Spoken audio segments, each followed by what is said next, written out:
Good morning, class. How are you? This is the second part of the seventh chapter of the book First Flight. Let's get started with the chapter. Midway between Mysore and coastal town of Mangalore sits a piece of heaven that must have drifted from the kingdom of God. This land of rolling hills is inhabited by a proud race of martial men, beautiful women and wild creatures. अब देखो, अब जो कुर्ग है ना, ये कहाँ पर स्थित है? मैंगलोर में स्थित है। ठीक है, तो इसको ना ये माना गया कि इसको तो स्वर्ग से उतारा गया है, क्योंकि यहाँ के जो आदमी है वो ताकतवर है, और यहाँ की जो औरतें हैं वो बहुत सुंदर है, और यहाँ का जो वन्य जीवन है वो भी बहुत सुंदर है। और बेसिकली तो कुर्ग को ना कॉफ़ी कंट्री माना जाता है कि यहाँ पर कॉफ़ी बहुत ज़्यादा होती है, और ये कर्नाटका में स्थित है।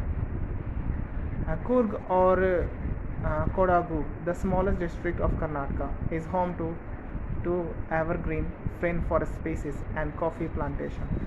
Evergreen rainforests cover 30% of this district. During the monsoons, it pours enough to keep many visitors away. The season of joy commences from September and continues till March. The weather is perfect. अब क्या होता है कि जो ये कुर्ग है, ये कर्नाटका का एक छोटा सा राज्य है, ज़िला है, सॉरी। और यहाँ पर ना यहाँ का जो 30% जो एरिया है वो रेन फॉरेस्ट है, यानी वर्षावनों से घिरा हुआ है। और यहाँ पर बहुत तरह के जीव जंतु रहते हैं। यहाँ पर कॉफ़ी उगाई जाती है, ठीक है। तो यहाँ पर बहुत सारी बारिश भी होती है, जिसकी वजह से जो टूरिस्ट होते हैं, जो पर्यटक होते हैं, वो नहीं आ पाते हैं। और जो बढ़िया वाला जो मौसम है वो कब शुरू होता है? वो सितंबर से लेकर मार्च तक चलता है। और यहाँ का जो वेदर है बिल्कुल परफेक्ट होता है। With some shower thrown in for good measure, the air breathes of invigorating coffee. Coffee estates and colonial bungalows stand tucked under tree canopies in prime corners. आप कहते हैं कि वहाँ की जो कॉफ़ी है ना बहुत ज़्यादा अच्छी होती है। उससे क्या होता है कि उसको मतलब कॉफ़ी तो होती ही है अच्छी, और क्या है कि वहाँ की जो अगर थोड़ी बारिश होने के बाद जब हवा चलती है, तो जो हवा होती है उससे शरीर में बहुत ज़्यादा ताजगी आती है, शक्ति आती है। The fiercely independent people of Coorg are possibly of Greek or Arabic descent. As one story goes, a part of Alexander's army moved south along the coast and settled here when return became impractical. These people married amongst the locals, and their culture is a part in the martial traditions. Marriage and religious rites, which are distinct from the Hindu mainstream. The theory of Arab origin draws sports from the long black coat with an embroidered waist belt the belt worn by Kodavas, known as kupaya. It resembles a kufiya worn by the Arabs and Kurds. अब क्या होता है कि ये इसने कहा गया कि जो ये कुर्ग के जो निवासी है, इनको अलेक्जेंडर के और इनको ग्रीक के और अरब के वो निवासी माना जाता है कि जो भारत आए और लेकिन वो वापस नहीं जा पाए, और उन्होंने यहीं पर रहकर शादी कर ली, ठीक है।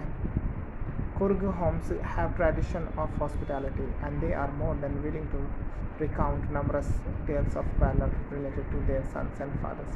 The Coorg Regiment is one of the most decorated in the Indian Army, and the first chief of the Indian Army, General Cariappa, was a Coorgi. Even now, Kodavas are the only people in India permitted to carry firearms without a license.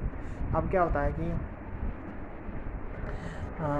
जो कुर्गी होते हैं वो मतलब बहुत ज़्यादा अच्छे होते हैं। वो हॉस्पिटैलिटी करते हैं, मतलब खातिरदारी में बहुत ज़्यादा अच्छे होते हैं। और वहाँ के जो फ़ौजी बनते हैं वो भी बहुत ज़्यादा अच्छे होते हैं। और वहाँ का जो ये क्या था, कुड़ावज are the only people in India. और क्राविड जो लोग हैं बस उनको अधिकार होता है कि बिना लाइसेंस के वो गन कैरी कर सकते हैं, गन को इधर उधर ले जा सकते हैं। The river Kaveri obtains it's water from the hills and forest of Coorg. Mahashir A large freshwater fish abound in these waters.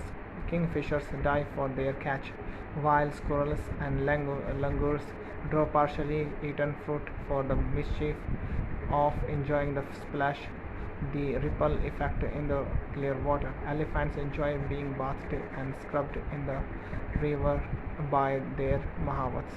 अब क्या होता है कि इसमें ना बहुत सारी मछली भी होती है। एक एक मछली का नाम हासीर है, वो वहाँ पे बहुत ज़्यादा मात्रा में होती है। और किंग फिशर भी होते हैं, नीलकंठ भी होते हैं जो मछली को खाते रहते हैं। और गिलहरी, लंगूर और यहाँ बहुत सारे जानवर होते हैं, हाथी भी होते हैं। The most laid back individuals become converts to the life of high energy and adventure with river rafting, canoeing, rappelling, rock climbing, and mountain biking. Numerous walking trails in the region are a favorite with trekkers. अब क्या होता है कि यहाँ पर हम यहाँ पर कई तरह के लोग एडवेंचर कर सकते हैं, जैसे राफ्टिंग कर सकते हैं, रैपलिंग कर सकते हैं, किश्ती चला सकते हैं, बहुत सारे गेम यहाँ पर हो सकते हैं। Birds, bees, and butterflies are there to give you company. Macaques, Malabar squirrels, langurs, and slender lories keep a watchful eye from the tree canopy. I do, however, prefer to step aside for wild elephant. अब क्या होता है कि यहाँ पर बहुत सारे लंगूर और स्क्वायरल्स हैं, ठीक है, और ये आपके हमेशा आपको कंपनी देते हैं और कहते हैं कि जो जंगली हाथी है उससे तो दूर ही रहना है। The climb to the Brahmagiri hills brings you into a panoramic view of the entire misty landscape of Coorg.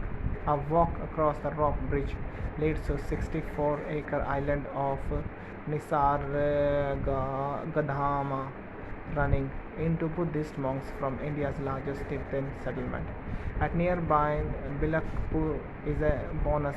The monks in red, ochre, and yellow robes are amongst the many surprises that wait to be discovered by visitors searching for the heart and soul of India. Right here in Coorg. अब कुर्ग में देखो बहुत Monks भी रहते हैं, ठीक है, उनके और जिसको मॉन्क्स देखने हैं ना वहाँ पर वो वहीं पे जाए। और वहाँ पर ब्रह्मगिरी जो हिल्स है वो भी है, ठीक है। तो बहुत सारी चीज़ें एक्सप्लोर करने के लिए है। तो क्लास आपका चैप्टर ये सेकंड जो पार्ट है इस चैप्टर का वो ख़त्म होता है। Thank you so much.